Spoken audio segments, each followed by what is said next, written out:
Olá, essa é a Rádio Aurora, o podcast da Sob Influência Edições.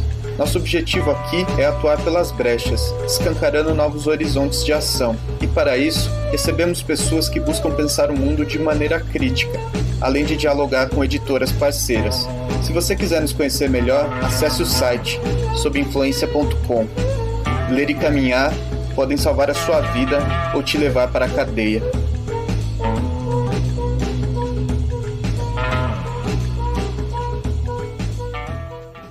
Olá, ouvintes da Rádio Aurora. Durante 2 meses, a Sob Influência Edições realizou uma campanha de financiamento coletivo para o lançamento de seu novo livro, Walter Benjamin Está Morto, em promoção com frete grátis até o dia 22 agora, próximo domingo. Durante o período de campanha, realizamos, entre outras atividades, uma conversa entre 2 de nossos editores, a Fabiana Gibim e o Gustavo Rassi, que também é organizador e tradutor do livro. Hoje transmitimos uma edição da primeira parte dessa conversa que eles tiveram aqui em nosso podcast. Nossos editores falam um pouco sobre a temática abordada por Benjamin nos fragmentos disponíveis na nova obra, seu pensamento em relação à oposição mito e religião, o caráter de seu messianismo, os diferentes olhares para a história que o autor tem, a importância da abstração em sua obra, suas relações com o marxismo e os partidos políticos de sua época. A conversa completa, sua primeira e segunda parte, você pode conferir em youtube.com/sobinfluência. A gente também pode ser encontrado no Instagram e Facebook com o @sobinfluência e no Twitter com o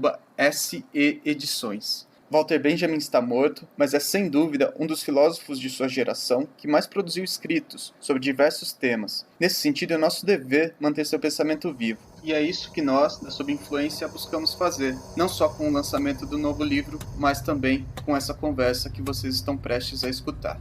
Um bom programa para todas as pessoas que nos escutam.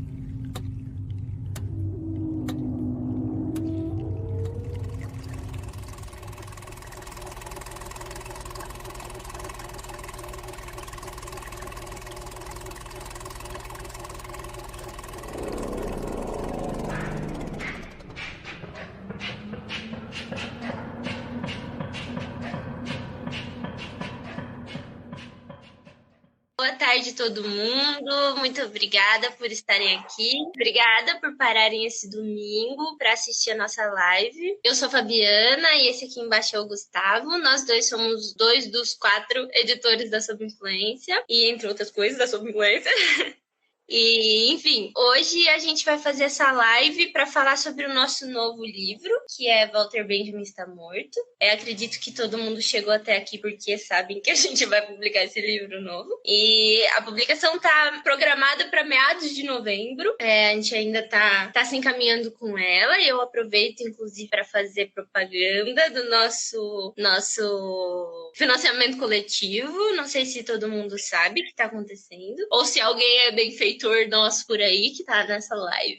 Mas vocês acessam o financiamento no link na bio, ou então você pode entrar em benfeitoria.com/Walter Benjamin Está Morto. E aí chequem lá, tem várias modalidades de benfeitoria, de financiamento que você pode escolher para ajudar a gente nesse livro. Lembrando que nós somos uma editora independente, então nós não recebemos nenhum insumo de nenhuma parte. Na verdade, é 100% uma entrega.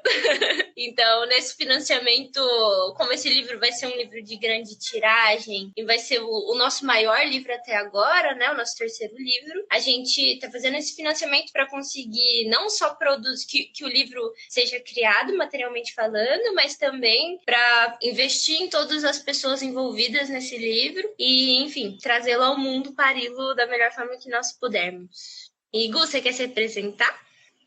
Bom, melhor, né? Obrigado, Fabi. Meu nome é Gustavo Rassi. Eu sou, como a Fabi disse, um dos 4 editores, curadores, tradutores da Sob Influência, e eu sou especificamente organizador e tradutor dessa nossa nova publicação, que é o Walter Benjamin Está Morto. O título foi dado pelo Rodrigo, que é um título que eu gosto muito, inclusive, e que acho que faz muito sentido para pensar, inclusive, a importância desse filósofo hoje, né? E, bom, acho que a ideia era a gente vir aqui conversar sobre esse projeto, que está sendo financiado publicamente, né, por vocês. Inclusive, obrigado a todos os que já ajudaram ajudaram a gente, né? Já financiaram o projeto. A gente também queria, né? A gente até abriu um stories para as pessoas mandarem perguntas que a gente vai responder. E fiquem à vontade para mandar também aqui perguntas, né? A gente tá vendo tudo, fica de olho, que aí a gente vai tentando responder tudo.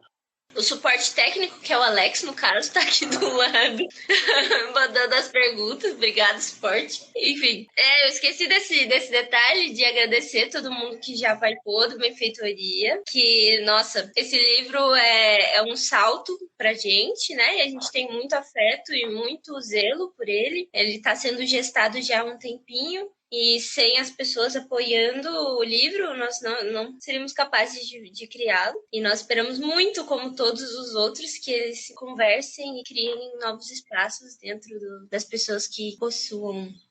Olha, temos uma pergunta. Muito obrigada, temos uma pergunta. Ramalho. Vamos ver. Uma pergunta. De onde surgiu a vontade de traduzir os 16 textos? Sabe uma coisa que eu percebo na gente? É que o 16 é o nosso número cabalístico. Porque não sei se vocês perceberam, mas no Quem Tenho por uma Arte Revolucionária Independente são 16 tomos, que é o manifesto de criação da FIARE, né? E são 16 tomos. Enfim, são 16 tomos e mais uma vez 16 coisas. A gente tem um número cabalístico. Textos, né? Não tem jeito. Bom, mas para responder a pergunta, que eu acho que é uma pergunta que tem a ver um pouco do porquê desse projeto, e assim, por que publicar Walter Benjamin. Então, para responder, eu vou dar um pouco de uma volta, assim, mas vai chegar no ponto. Eu sou antropólogo e filósofo de formação e eu estudo Walter Benjamin desde 2008, assim, no final da minha graduação. Então, eu fiz todos os meus trabalhos acadêmicos, toda a minha formação acadêmica foi sobre a obra de Benjamin, né? De graduação, mestrado, depois o doutorado. Então, o filósofo com quem eu tenho afinidade é o filósofo que eu estudo academicamente. Antes de tudo, é um filósofo que eu acho que se encaixa muito na proposta da editora. Eu acho que é um filósofo que tem, politicamente, tudo a ver com a nossa proposta, né, editorial, que é de transitar, né, sempre no campo político, assim, mas transitar entre a arte, a literatura, o pensamento filosófico, assim, crítico. Mas também tem uma questão importante, temporal, porque esse ano se cumprem 80 anos da morte do Walter Benjamin. Ele morreu em 1940, na fronteira franco-espanhola, né, fugindo do nazismo, se matou numa cidadezinha catalã. O corpo dele nunca foi encontrado, de fato, ninguém sabe se quem está enterrado lá no cemitério é ele mesmo, mas enfim. E bom, é um filósofo que ele já é, de certo modo, popular academicamente. Ele é um filósofo muito referenciado. E ele vem se tornando cada vez mais popular fora da academia. E isso eu acho porque os tópicos que ele abordou, e mesmo a sua figura como um marxista, né, diferenciado, assim, para não usar a palavra heterodoxo, reflete muito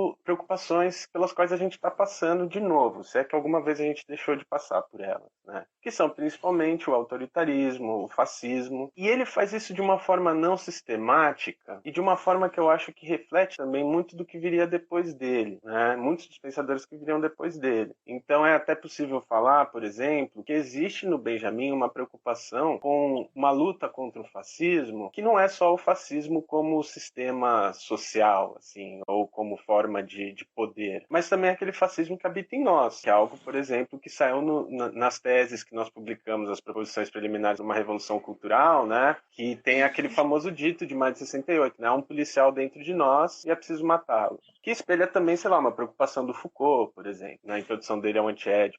Então, eu acho que o Benjamin ele tem esse potencial de ter sido um pensador extremamente multifacetado. O seu caráter antissistêmico dá a ele uma profundidade quase literária, né? Os textos dele são extremamente literários, poéticos, muitas vezes. E isso também dificulta muito, eu acho, a compreensão do Benjamin. O que faz com que ele se mantenha sempre interessante. E tem todo um contexto, eu acho, de recepção da obra dele no Brasil, que é muito importante. Porque ele é recebido no Brasil a partir de alguns textos que se tornaram chaves no estudo da sua obra. São o narrador, a obra de arte na era da sua reprodutibilidade técnica e as famosas teses sobre o conceito histórico. Eu acho que isso enrijeceu muito vasta esfera do estudo da sua obra. Embora no Brasil nós tenhamos uma tradição extremamente consolidada, respeitada aqui, não só aqui, mas na Alemanha, né, em outros países, o que faz do Brasil um país importante para o estudo da obra do Benjamin, né? Nós temos comentadores, filósofos, mas não só, que avançam muito no estudo da sua obra, na expansão do estudo da sua obra, mas nós ainda temos uma origem desse estudo, que está muito ligada a certos textos. Então, pensar sobre essa obra foi um resultado de uma consideração do momento, desses 80 anos da morte dele, mas também observando que existe um interesse generalizado na sua obra, tentar oferecer elementos novos para uma tradição já consolidada.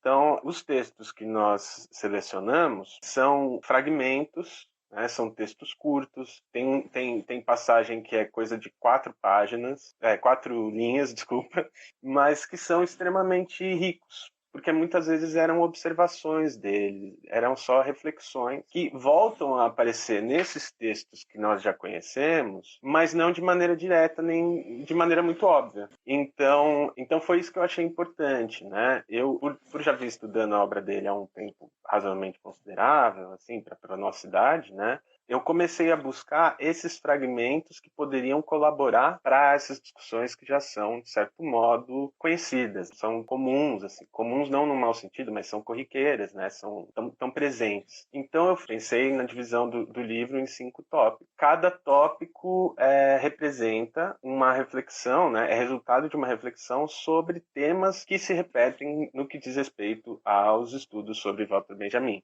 Esses textos foram todos, à exceção de um, foram todos escritos em alemão. O ensaio sobre o Johann Jakob Barrow foi escrito originalmente em francês, então esse texto foi traduzido do francês. Os outros textos foram traduzidos a partir do inglês com consultoria no original alemão. E alguns trechos dos fragmentos de comentários às teses sobre o conceito de história foram traduzidos direto do alemão.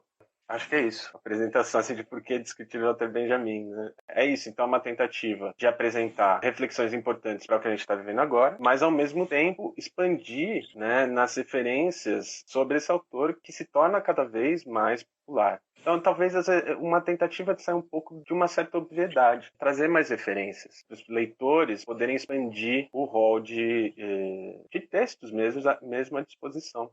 Eu acho que uma coisa importante de dizer sobre esse texto também é o fato de que ele não é um texto, a priori, ele não é um texto sistematicamente filosófico, né? Ele segue uma linha muito própria do próprio Walter Benjamin, que são esses fragmentos poéticos de construção de um raciocínio que formam essa esfera filosófica que é o Walter Benjamin, né? Então ele não segue um pragmatismo lógico. Embora muitos, vocês vão ver depois, né, no livro, muitas entradas desse livro parecem fórmulas matemáticas, né, de associação direta e como se fosse um caderninho, sabe, de sonhos. E acho que essa é a coisa mais legal, assim, pelo menos para mim, né, que sou suspeita de dizer, mas, assim, essa prática filosófica de fragmentos poéticos, assim, fragmentos poéticos de construção de uma filosofia. Gu, você pode comentar um pouco sobre esse processo de construção do pensamento do Walter Benjamin? Sim, pois é, então, o Benjamin, ele não é um pensador sistemático, né, embora seja possível pensá-lo sistematicamente, né, e até acho que para alguns tópicos é interessante fazê-lo porque existe uma certa sistematicidade em alguns textos, a forma como ele aborda certos tópicos, mas ele é um pensador extremamente, como dizer, é isso, ele pensa por imagens, né, ele é poético porque ele tem um trabalho na língua alemã que é extremamente rebuscado, e ele é um escritor que invoca muitas imagens. Então ele não pensa de forma linear e nem sempre também de forma circular, mas meio espiral. É uma coisa meio espiral, né? Ele às vezes ele parte de um objeto que ele desenvolve por um objeto que parece não ter correlação nenhuma e você só vai entender lá no fim. Então, quando você começa a estudar os cadernos de anotação dele, né? Que ficou tudo na Biblioteca Nacional de Paris e tal, ele era um pensador que fichava os textos a partir de siglas e cores. Né? E ele ia relacionando as ideias a partir daí. Então, esses textos, como você falou, eles não vão ter uma linearidade verdade, necessariamente, muito aparente. Mas o nosso trabalho, o esforço foi de colocá-los em tópicos para que fique claro a que ele se relaciona numa primeira instância e daí poder fazer relações. Então, por isso que tem uns textos que é isso, parece uma fórmula matemática. Ele elenca uma coisa, põe um tracinho, outra coisa no lado. E você fica meio... Tá, como é que eu desvendo isso? E eu acho que... Fala. Não, eu só ia comentar que isso é importante da gente dizer, né, para as pessoas que vão depois ter o livro em casa, que a gente procurou sempre manter essa tradição do próprio autor. Esse momento em que ele faz essas associações, assim, de fragmentos poéticos, a gente tentou conservar o máximo possível na edição para que criasse esse fundo de imagem, né, esse fundo associativo. Desculpa, pode falar, Gu. Peraí que a gente... Imagina. E é isso, né? Eu acho que não é um livro fácil. Ele não é um livro para ser fácil. Ele não é um livro para, quando eu falo, né? Ele é para expandir as referências, mas isso significa que é para entender as referências. Eu acho que tratam-se de textos, talvez a exceção do ensaio sobre o Bachofen, sobre os Paralipomenos, as teses sobre o conceito de história, né? Que são, acho que, mais direcionados, assim. Textos sobre jornalismo, que é quase uma anedota, né? Quase uma piada que ele conta. Assim, a masculinidade diminuta de Hitler e tal, mas são textos para serem experimentados, eu acho. Isso é muito legal. Isso eu acho que tem a ver com... Imagina, eu acho que tem a ver até mesmo com... Acho que a primeira sessão, né, Teoria do Conhecimento, é fundamental para isso. Eu acho que faz sentido que ela abra o livro exatamente por isso, né? Os 5 temas do livro são teoria do conhecimento, história, política, arte e crítica. Teoria do conhecimento abre o livro. E por que a gente escolheu isso? Porque é um tema que está presente através de toda a obra dele, principalmente nos seus primeiros anos de escrita, mas que dificilmente é abordado nesse sentido, assim, né, nesse campo que a gente chama de teoria do conhecimento, epistemologia. Mas foi muito presente. E vai aparecer, vai ser constante. O que ele fala, o que ele pensa sobre como o pensamento se constrói, né, o que é pensamento, a diferença entre conhecimento e saber, etc., vai aparecer ao longo de toda a sua obra. Mas é muito difícil nós vermos algo falando, a epistemologia de Walter Benjamin. E a gente não está tentando com isso instaurar uma epistemologia de Walter Benjamin, mas prover, assim, uma evidência de como isso também está presente. Porque ele é um pensador, como a gente está falando, ele é elíptico, espiral, não sei o pensamento dele, né? Então, ele é um cara que vai passar por muitas tradições e ele nunca vai negar nenhuma delas, mesmo quando ele muda de direção, né? Então, assim, ele começa como estudante, ele é um kantiano. Ele vai estudando Kant, ele está discutindo toda a filosofia idealista do Kant. Depois ele vai passar para o barroco alemão, ou para o drama lutuoso alemão, né, que seria a tradução mais correta. E ele vai pensar o pensamento barroco, aí ele vai estudar Leibniz, né, ele vai estudar os pensadores do século XVII. Depois ele passa para o romantismo, para o romantismo alemão. Aí ele vai formar o seu conceito de crítica a partir do romantismo alemão. Aí ele tem um período que ele é anarquista. Então ele vai ler Georges Sorel, vai falar sobre as reflexões sobre a violência, vai falar de direito, vai falar de lei, de justiça. Aí ele chega no marxismo. Tudo isso, além de tudo, informado pelo interesse dele em teologia. E principalmente no judaísmo. Não só, mas principalmente no judaísmo. E ele não abandona nenhuma dessas raízes. Então essas coisas começam a se misturar e vão formando esse mosaico, essa não é uma bricolagem, eu acho que é um mosaico mesmo, assim, de pensamentos e de referências. Mas tudo continua presente.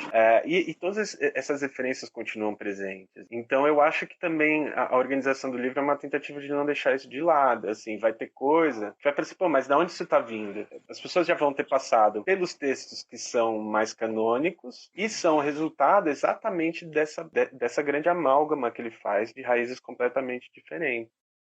Eu acho que isso é uma coisa legal também, né, da gente comentar, que esse livro é um livro de experiências, assim. É um Walter Benjamin fragmentado e subterrâneo, como se fosse... Eu sempre, quando eu estava, né, preparando esse texto, eu imaginava ele como um ponto cruz. Porque tem esse montante de textos do Walter Benjamin, toda essa fortuna teórica construída, e pequenos fragmentos que fazem um trabalho de ponto cruz e que movimentam essa imagem a partir dessa tessitura, sabe? A gente tem nosso amigo Caio, que fala sobre que apresentou aula pra gente, comigo, sobre o nosso primeiro livro, que fala exatamente sobre isso, sobre esse tecido na imagem. E esse texto, ele é um oleiro, né, dessa tessitura. E é muito importante também dizer que não necessariamente esse livro ele é um ponto a mais na filosofia do Walter Benjamin, ou sei lá, um ponto de convergência ou de divergência na teoria do Walter Benjamin, muito pelo contrário. Ele é um ponto de fundo, o fundo da imagem, né? Aquele fundo que é invisível e que é imaginário, né? É o fundo da experiência da imagem, que é esse fundo invisível e imaginário. E o Nathan fez uma pergunta aqui pra gente muito bonitinha. Obrigada, Nathan. Que ele perguntou: se o Walter Benjamin fosse um objeto na loja de departamentos, que objeto ele seria? Na loja de Pois é. Eu vi aqui a pergunta. Antes, só para amarrar uma coisa, eu acho que se trata também, pegando isso que você falou, de não ser um livro só sobre Walter Benjamin, mas que seja um livro, ele mesmo, benjaminiano. Então, não se trata só do conteúdo, mas se trata da forma como se pensou esse livro, que é exatamente como? Por essa reunião de origens, de reflexões que aparentemente parecem distintas, mas não são. Trata-se de criar a imagem que as liga, que é isso que ele faz. Um perfeito ponto cruz, né? Essa tessitura da imagem. A gente está tão habituado também a ler muitos textos, por exemplo, o próprio Michel Lovy, né, escrevendo textos sobre o Walter Benjamin, enfim. Muito se é dito sobre o Walter Benjamin e sobre o texto benjaminiano, mas pouco se é dito do próprio Benjamin sobre o que é essa imagem benjaminiana, né? Eu acho que esse livro vem para também fazer essa função, assim, o esse livro é um Benjamin benjaminiano, que nem sempre ele foi. Benjamin nem sempre foi benjaminiano. Ele nem sempre é trabalhado benjaminianamente. É isso, eu acho que é essa tentativa, assim. Agora, o que objeto ele seria numa loja de departamento? Eu realmente não sei. Eu acho que talvez ele fosse falou um aspirador, né? Pode ser. Eu pensei naquela jarra de abacaxi, sabe? Eu acho que ele poderia ser isso, assim. Porque então, é meio aquela coisa. Embora ele, né, ele até fala do kit, né? Ele é um dos pensadores do kit também, né? Não porque ele fosse, mas eu acho que numa loja de departamentos ele seria algo kit. Que é aquilo que ou um pinguim de geladeira, sabe? Não! Benjamin ia ser o brinquedo de criança.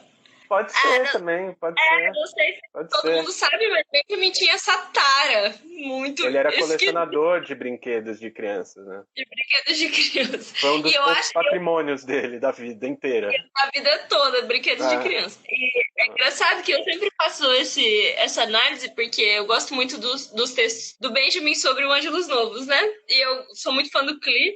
E o Klee começou o seu a quina do sofá, que é a também Mari gostou do brinquedo. Enfim, o Paul Klee começou a sua trajetória como artista fabricando brinquedos de fantoche, né? Sim, eu fiquei pensando, é certeza que foi por isso que o Walter Benjamin se interessou por Ele só quis dar essa do Ângelus Novos, mas ele estava interessado nos fantoches, eu acho, mas é que quando a pergunta foi feita, a primeira coisa que eu pensei, eu li loja de departamento, mas por algum motivo eu pensei apartamento só. O que ele seria dentro de um apartamento? E na hora eu pensei que ele seria uma bola de meia, se ele fosse um objeto de um apartamento. Porque é uma imagem que ele usa, né? Da história, da experiência com uma bola de meia, que você desenrola, e que ela se transforma, né? Quando ela é uma bola de meia, ela tem uma coisa, ela contém isso tudo. Depois que você abre, ela já não é nem mais uma coisa nem outra, mas de alguma forma tá tudo contido ali. Ótimo. Puxando da bola de meia, se a gente pudesse falar sobre o próprio conceito de história, falando sobre, usou essa imagem perfeita para começar a falar sobre esse tema, principalmente sobre o conceito de história mundial, né, ou de história natural, na verdade, que ambos, mas para, né, colocar em imagem para as pessoas que estão ouvindo a gente, em um dos eixos temáticos, ele apresenta, assim, todas as alegorias que ele faz dos conceitos de história. Então ele elenca, né, conceito de história natural, de universal e divina e etc. etc. E aí, Gus, se você puder falar um pouco sobre esse ano. Sim. Pois bem, então, um dos eixos, né, o de história, eu acho que é provavelmente o tema pelo qual ele é mais citado, né? O tema a partir do qual ele é mais referenciado é a história, por causa das teses sobre o conceito de história. O que eu acho interessante de toda essa tradição, assim, de referência às teses, é que Benjamin nunca definiu o que é história. E, ao mesmo tempo, a gente fica tentando desvendar isso. E mais, ele nunca pretendeu ser um historiógrafo, né? Ele nunca pretendeu ser um historiador. Ele quer pensar como é possível a história. E isso eu acho que faz uma diferença muito grande. Ele é um filósofo da história, ele não é um historiador, nem pretendia ser.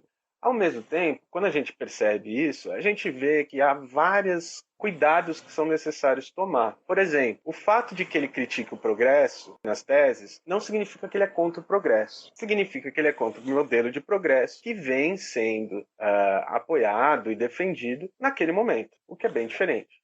Da mesma forma, ele não é um crítico dos fatos, da história como fato. Então ele ele não está tentando negar fatos. Dizer, essa história é positivista, que quer contar a história tal qual foi, porque ela se pauta nos fatos. Sim, mas ele não está negando que os fatos existem. Ele quer saber como é possível articular os fatos e pensar esses fatos a partir de uma outra perspectiva, que é aquela famosa perspectiva dos vencidos, a história dos vencidos. Então, eu acho que para tomar esses cuidados, é muito interessante esses fragmentos, as teses sobre o conceito de história que a gente publica, e esse texto, né, A Ética Aplicada à História, em que ele vai fazer as distinções entre história divina, história mundial, história universal. Essas são distinções que vêm tanto do seu pensamento teológico, então existe uma preocupação teosófica com a teosofia. Cosmogônica.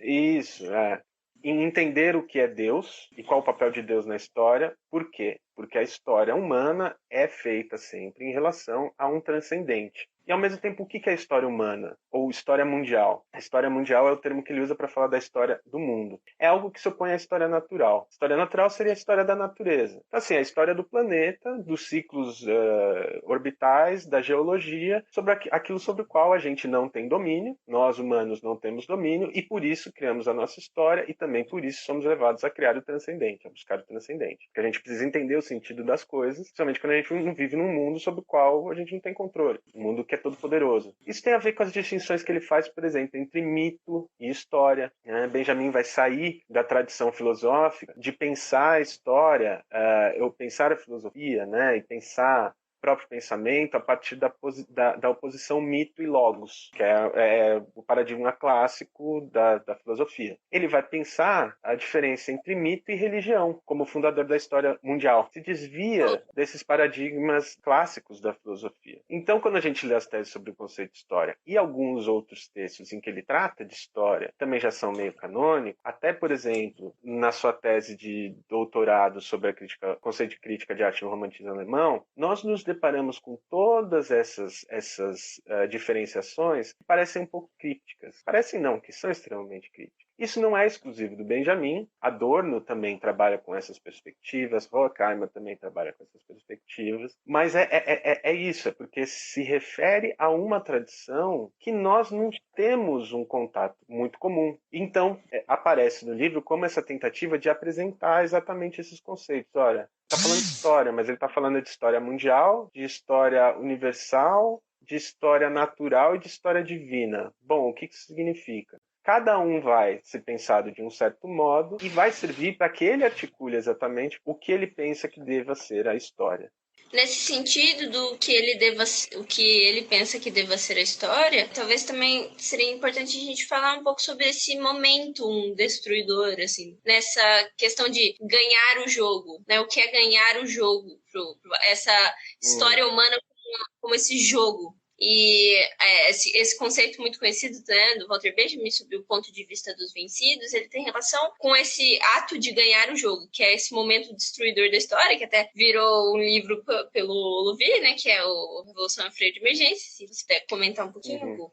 Então, eu acho que antes de tudo não seria um ato destruidor, seria o único ato criador. Inclusive, eu não vou lembrar agora exatamente de quem, mas tem nas teses sobre o conceito de história, tem um epílogo que fala sobre isso, que a destruição é a única criação. Tem, a epígrafe de uma das teses, Mas é isso, né? É porque é isso. Ele vai partir de uma contradição distinta à da filosofia clássica, ou seja, a filosofia e a história não surgem da oposição mito e logos, mas da oposição mito e religião. Portanto, ele vai fundar a história, ele vai ver o momento fundante da história humana na fundação das religiões monoteístas, porque é um momento em que, resumido a um Deus único, o homem, a humanidade encontra em si mesmo a imagem de Deus. Importante para isso é o que é o mito do Gênesis, né, da queda do humano, da expulsão do Jardim do Éden, que serve para ele como uma alegoria para inúmeras coisas. Ele vai olhar para todas essas alegorias com a forma, olha, o esforço que a gente está fazendo, na verdade, é porque a gente precisa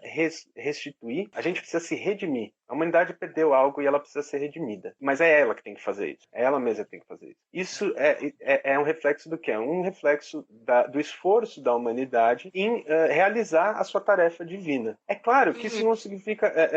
que às vezes eu protesto um pouco assim contra as leituras rabínicas de Benjamin, né? Porque é claro que ele está falando a partir da religião, e é claro que ele é religioso, né? Ele é um pensador religioso. Mas eu não vejo muito qual a importância disso, assim, disso pessoalmente, assim, dele enquanto uma pessoa religiosa. Porque o que ele está fazendo é construindo uma grande alegoria. Ele está construindo uma imagem. A partir de certo ponto da vida, ele passa a ficar reticente a muito o que está acontecendo, porque ele vê, bom, todo esse esforço que está sendo promovido politicamente, todas as resistências que vêm sendo criadas, elas ainda estão operando aonde elas são, primeiro, elas são essencialmente modernas, elas estão operando a partir de paradigmas modernos, de iluminismo, de secularização, e ele, como um pensador que tinha contato com as ciências da religião, com a teologia, ele fala, olha, tem um problema aí, porque a gente não é secularizado.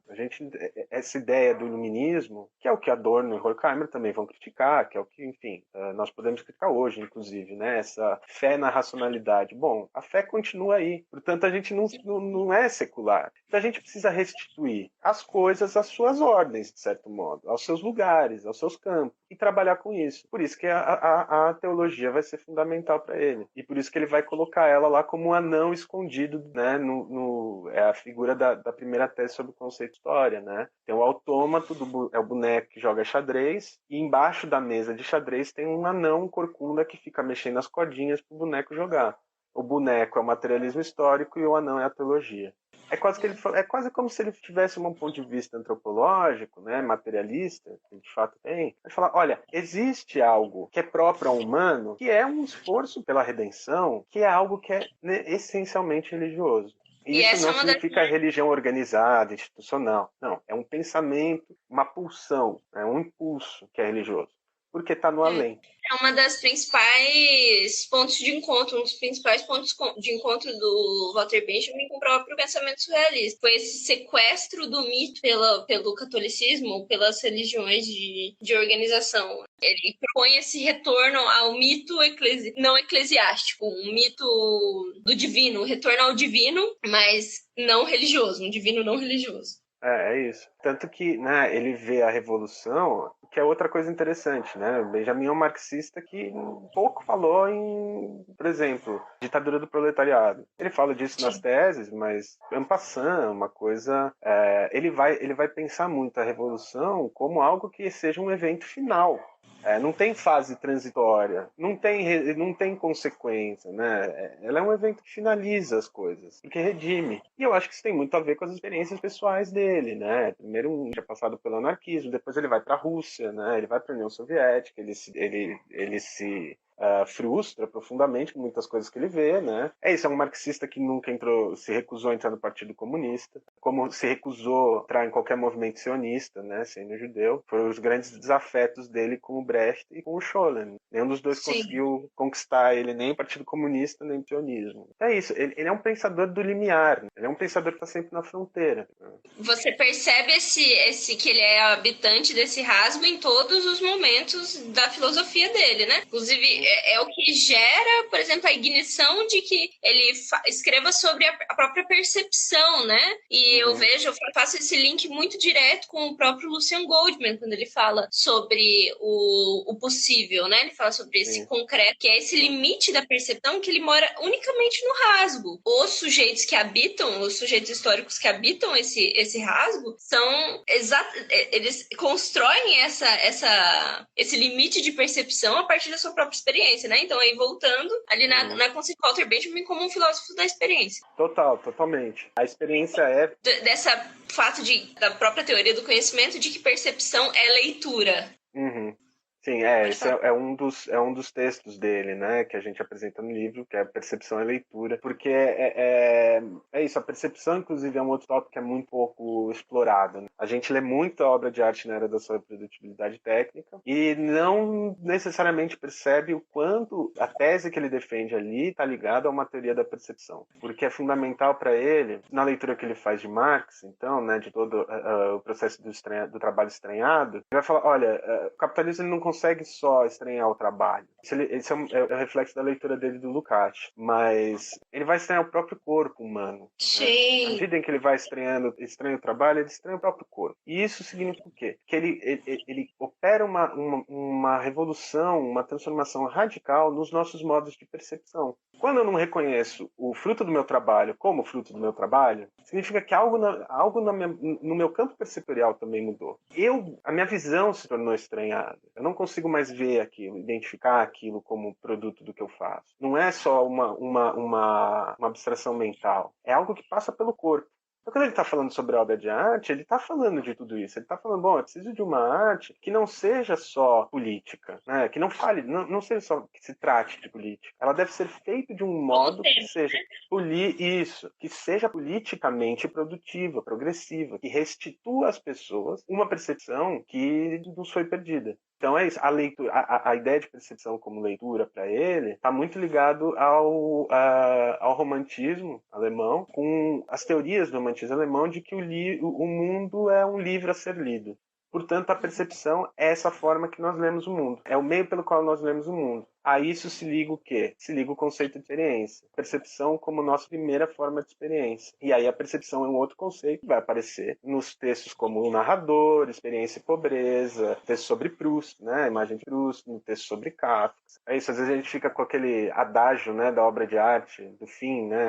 A estetização da política, o comunismo tem que responder com a politização da estética. Isso virou um jargão, porque o que ele está falando é exatamente, não se trata de falar de política, se trata de pensar uma forma artística que resgate uma percepção livre. Então não se trata só de fazer um filme legalzinho, né, de conteúdo revolucionário. Não se trata disso. Se trata assim, que as pessoas vão... Como é que esse filme vai ser feito e de que modo isso vai liberar as pessoas para elas perceberem um mundo diferente. Quão atual é isso, né? Porque a gente vive na era da representação Deus, né? A representação é Deus. Então, assim, de empobrecimento da imagem, de tão bruta, que a gente não consegue mais se relacionar com a arte autônoma, por exemplo. Porque a arte autônoma, a gente pensa de que tem autonomia para retratar tal e tal processo artístico, tal e tal processo histórico. Não é isso. Né? A arte autônoma não tem absolutamente nada a ver com representação, muito pelo contrário. Ela produz esse fundo oco, produz esse vazio que te permite, assim, então, se distrair o suficiente para que você, assim, observe o limite da realidade, né? Esse mais real, que é esse real possível, que é o real do Lucian Goldman. Então... E a distração, você falou de se distrair, é extremamente importante. Inclusive, é outro texto que aparece, que é a teoria da distração. Ele fala... É usado, né? Hoje, no nosso conhecimento, nossa fala de distração, ou o conceito de distração é um conceito completamente mal usado, né, hoje, que não nada a ver com o que a gente está querendo dizer aqui, né? Ele vai perceber a possibilidade, né, desse resgate, dessa reconstituição de uma percepção liberta, inclusive a partir da distração. Então ele tem uma teoria da distração, baseado nas leituras dele de Freud, né, principalmente, mas ele vai falar, olha, dado que a gente vive num mundo em que todos os nossos estímulos são intensificados à enésima potência, que nós não temos tempo de elaborar todos os choques que a gente recebe, elaborar psicanaliticamente, trabalhar aquilo mentalmente, que o nosso próprio corpo passa por pressões tão contínuas e tão extremas que nós não conseguimos dar conta, não dá para a gente pensar em resistir a isso a partir de uma pedagogia da atenção, de uma disciplina, de um rigor da atenção. Ah, não, pelo contrário, a única forma da gente liberar o inconsciente é quando a gente se distrair. Porque vai ser a distração que vai permitir o livre trabalho, a livre associação de ideias e, consequentemente, a descoberta de um lampejo, né? A promoção de um lampejo de sensações que nós não conseguimos ter porque a gente tem uma demanda constante de pensar de determinado modo, de ter uma disciplina física, mental, que responde ao modo de produção, etc, etc.